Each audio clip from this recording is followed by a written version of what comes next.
Let's look at this again now. To motor, and I know that's going to go up to the ceiling fan. Twist that wire together, the stranded wire, to make one little wire come out. I know this is the wire up here that's going up to the ceiling fan. I've already determined that from before. It looks like the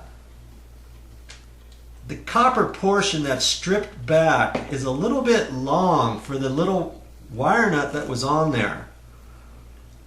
Because what you want to do is, once you put the wire nut on, you want to make sure that the copper is not extending out of the back side of the wire nut. And it looks like it's going to, just barely. I don't want that, so I'm just going to cut the tip of this off. Okay. Let's find my wire again. I'm just going to hold that up there. Put your wire nut on.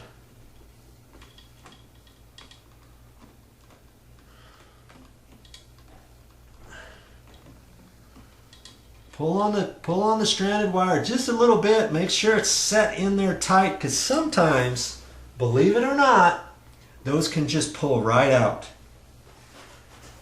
Now, for added extra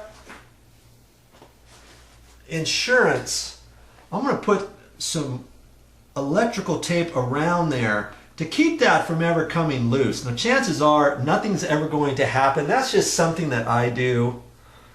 And like I say, you don't have to do that. But I've got a little tape here. And so I'm just going to go ahead and do it. My little insurance policy that I happen to like to do. Okay. It's not a requirement. You don't have to do that if you don't want to.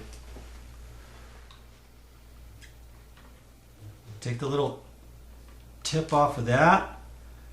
And usually this wire, the stranded wire, is stripped back far enough. And if you got a question about that, you want to strip that back ever so slightly more, you can if you want. Okay, now this one here said AC. You can just double check things. Kind of look at this and make sure that you're hooking this up properly. Last thing you want to do is hook it up improperly. And this ground copper line, this is solid copper line there. It's short enough, and so I don't have to cut that one off like the other one. Okay.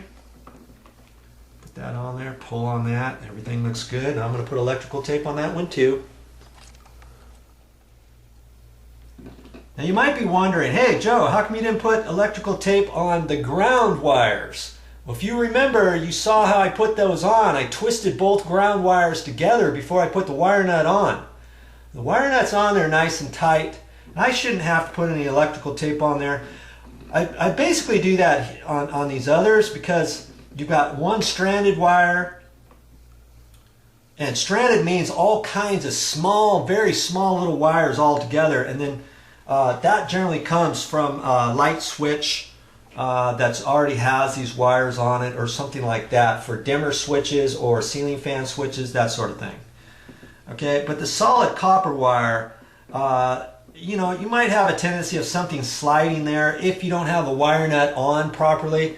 Sometimes you can put a wire nut on and think that it's tight. You can't get it on any tighter, and all of a sudden you just pull, and son of a gun, the wire comes out because it's just how it was hooked up, and it just didn't grab it the proper way. So you just have to be careful about that, because the last thing you want is to push everything back into the wall and then find out later you've got a short problem. It works intermittently or something like that. It might be because the wire nut came off, or one of the wires came out of the backside of your wire nut. Okay, so be careful with that.